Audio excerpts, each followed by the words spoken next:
Hey guys, Pie Guy Rules here, and you voted. And I gotta say, calculating the winner was a little bit annoying. Most of you didn't really follow my directions in thumbs upping and leaving a comment, so I just counted comments. You came to a fairly clear consensus. There were a few episodes that got quite a few votes, Apple Thief being one of them. But the one that you all chose, or should I say the two that you all chose, is the two-parter, Finn the Human, Jake the Dog. Technically, it's kind of a three-parter from The Lich, but since those two episodes were aired together, and The Lich kind of leads up into the other episodes, and these episodes are more connected than they are to The Lich. The Lich is a setup to these two episodes. I'm gonna consider these two episodes to be the worst as voted by you guys. Combined, it got a total of 13 votes, with 2 specifically for Jake the Dog and 1 for Finn the Human. But before I begin talking about the episode, I wanted to quote someone who made a really cool comment. His or her username is Zig the Hunter, and I'm going to paraphrase here, but Zig says, "I love Adventure Time, for how diverse it could be in its appeal and genres. They have a mix of action, comedy, romance, weirdness, and adventure all intermixed. But therein lies the problem. While there are episodes I love, there are also episodes I can't stand. But I don't know if it's because they're bad or just not for me." Zig brings up a good point here. Adventure Time does do a lot of different things in different episodes. And what I like about the show is that it is very good at keeping some of the more focused stuff separate. For instance, a lot of you don't like Flame Princess. A lot of you don't like her episodes. And I like her. I find her to be perfectly fine. I find her to be a good love interest. But I can understand why people wouldn't like her. And the thing about it is she only appears in the episodes that's focused on her romance with Finn. And it's only been like 4 episodes. She doesn't appear as a side character in any other episodes so far. I'm sure she will at some point, but she's not invading the show with her love interestness. It's not like the show has changed because of her. Some people say that the show changed after that episode. Maybe so. Maybe that's just that season, but it's not because of her, and it's not because of the first episode she appears in. I don't think it's a bad episode. I just think if you're not into the romance stuff, or you're not into seeing Finn develop more as a character, you won't be interested in it, and that's perfectly fine. It's tougher for a show like Adventure Time to go into the romance. I would say that's the hardest one for it to pull off, although I feel like it does it appropriately for the age group that it's aimed at. And yeah, not every episode is going to have an adventure in it. Some of them are much more mundane, and you could only like the adventure episodes, and you could only like the quieter episodes. I reviewed Jake the Dad, and that's definitely one of the more mundane episodes.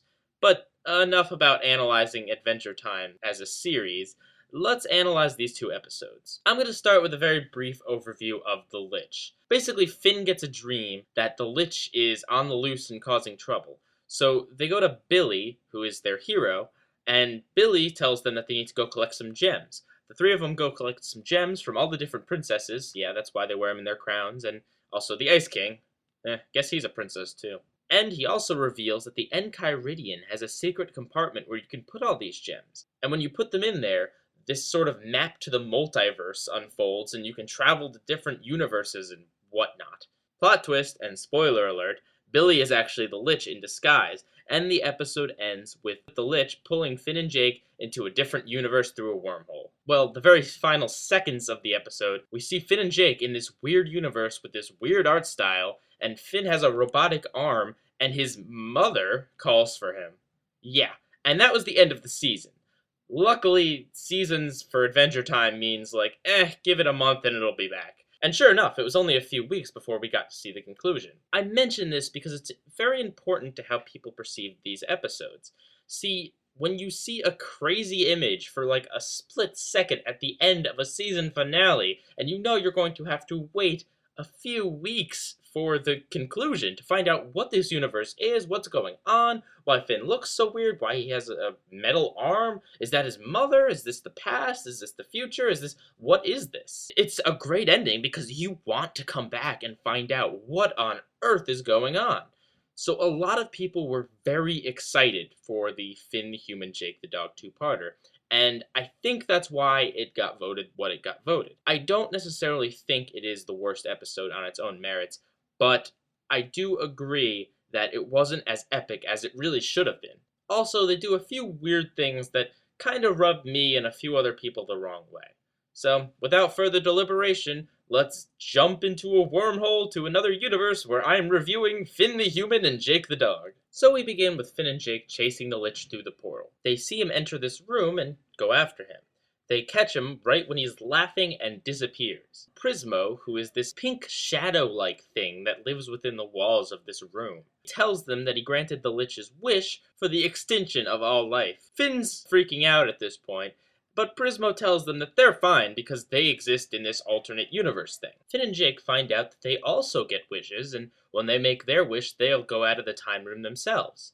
Jake goes to make a wish, but Finn is actually smart about it and says we need to be extra careful about how we word this. Finn wishes that the Lich never existed. Finn's then transported to this weird universe where everything's a more realistic style of animation, and it's a little bit steampunky. We're just gonna call it Farm World. All at once, we're bombarded with some weirdness. Finn's mom tells him rather dramatically that he has to sell the family's mule. By the way, Jake is a normal dog here, and the humans are stylized to look more realistic, i.e. they have noses, even though Finn has a metal arm. So it's a little bit weird that it's not quite the past, but it's a little bit like the past, but it's also steampunky. Oh, I should also mention that Finn looks like he did in the mirror in the episode King Worm when he's in his dream. What that signifies? I don't know, maybe his dreams can tell the future or something. And I do believe he's holding that fiddle from the very first Ice King episode. On their way to sell the mule, Finn and Jake come across the Ice King's skeleton. You know it's him because he's got his crown, although he has Simon's glasses on, which is underneath a frozen nuclear bomb. We also find an old banshee woman, who we find out is actually Marceline. I guess she didn't get bitten by a vampire, so she's not, like, eternally youthful. And she tells Finn that Simon, her old friend, saved the world from the nuclear bomb by freezing it, but it cost him his life. His crown, grieving the loss of him, turned the world to ice for 400 years, but Finn doesn't believe it because his daddy tells him that there's no such thing as magic. Finn wants to steal the Ice King's crown so that he doesn't have to sell his donkey, but when he tries to take it, Marceline shoots him. But the gun is only a light ray, so it doesn't hurt him. He takes the crown and runs away. Marceline, and this is where we find out she's Marceline, by the way, is told by the Ice King, either in her imagination or through some magic, that she needs to go and get the crown back. And at this point in the episode, let me just say, it's so far done really well. It's got a fairly serious tone to it that it holds up through this point. Yeah, there's a few goofy things, like the donkey looks a little bit derpy and stuff, but most of the jokes here come from the revelation that this is Marceline, or, that this is what happened to the Ice King. And Marceline imagining the Ice King to be saying things to her, stuff that the Ice King would have ordinarily said. I like that the humor is coming from the stuff that we know from Adventure Time, seeping through this really serious, dramatic, strange, bizarre plot. So Finn tries to sell the crown in town, but then it gets stolen from him by the Destiny Gang.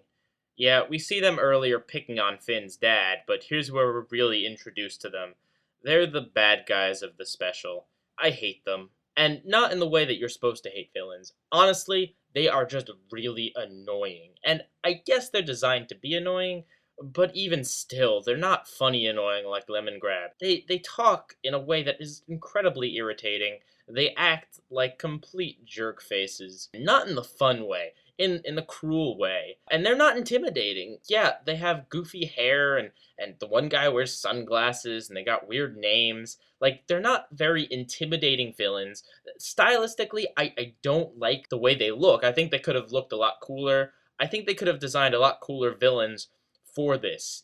Considering the Lich is actually end up being the villain of these two episodes, seeing as we see him at the very beginning and the very end. He disappears for the rest of it, which is understandable due to part of the plot, but I mean, come on, if you're gonna have a bad guy or a bad gang in the episode, at least give us something here. Maybe make them look like some characters from Adventure Time that we know. Or just design cool new characters. Heck, you did a good job with Prismo, and we'll get to that later. So the gang picks on Finn, steals his crown, the leader puts the crown in his pants, and runs off. Well, actually, he holds onto this conveyor belt thing where it takes him up to his mountain fort or something like that.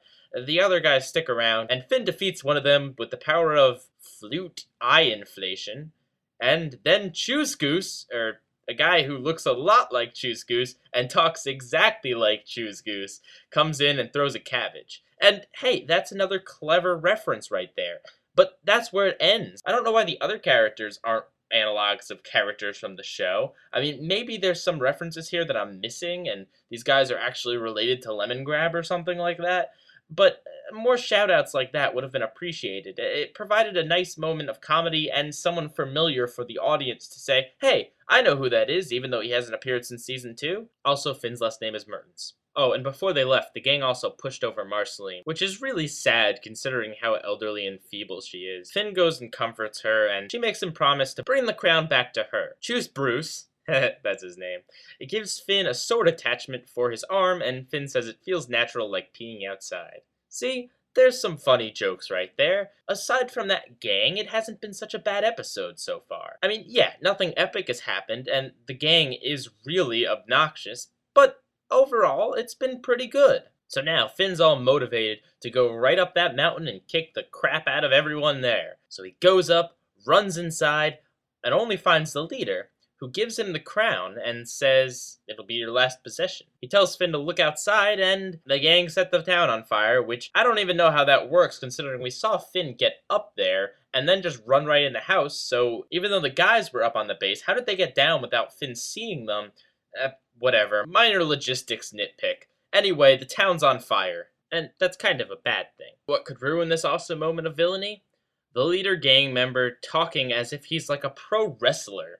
I mean, seriously, he couldn't have some better rub-it-in speech than just like, I will crush you, I crush your family, I crush your town.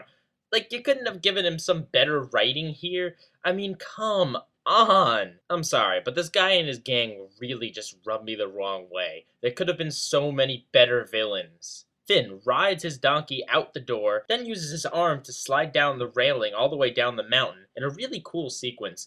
The animation here is top-notch, and the way the camera rotates perspective-wise, it's really cool. And the fire looks great too. When he gets to town, Choose Bruce tells him that the gang headed off towards his family's house. So he continues riding on his mule, where he passes Marceline, who tries to tell him something, but he just picks her up and takes her with him, in yet another example of the awesome animation, and a kind of funny moment in all of this seriousness going on. When Finn gets to his home, he finds his house is on fire, with his parents and baby sibling inside. The gang is chanting Destiny, Destiny, and Finn is only left with one choice. He asks Marceline if the crown's really magical. She says yeah, and he puts it on. His eyes glow with power. Cue end of episode. Fortunately, the other episode premiered right back to back. Unfortunately for you guys, I'm splitting this review into 2 parts. So, what did I think of Finn the Human? I thought it was pretty good, actually. The villains, yeah, they're really lame and really annoying, but this universe that they set up is really intriguing. You wonder how it relates to the Adventure Time universe as a whole.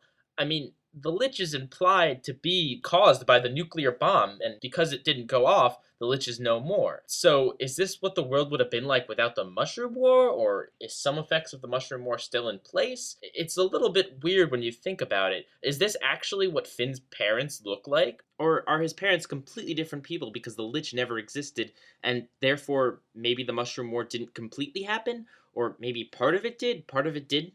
It's also confusing as to if it was just the Lich not existing as the difference in this world. I mean, for all we know, Prismo could be wrong, and this could just be some random universe where the Lich doesn't exist and other things are changed. But I guess there's no real answer as of yet, so I could debate it till I'm blue in the face. So yeah, the episode has a lot of suspense and mystery. You really don't know what's coming at you next. There were a few good reveals, like the fact that that was Marceline, the fact that the Ice King was the one that stopped the bomb, the fact that the villain was so horrible that he tried to burn down Finn's house with his family inside of it. And that's where it cuts off for commercial. It kept me on the edge of my seat during this special. And that's great! Adventure Time doesn't always have to be ridiculously funny, although I still say that this had some really good funny moments, although it was definitely toned back. I like the serious nature of it, but I felt like it was also a little bit rushed. But I guess that's kind of how it has to be, because the second part, well, it's a little bit different. But that's all I got for you right now, so come back soon for my review of Jake the Dog. Pie Guy Rules, out.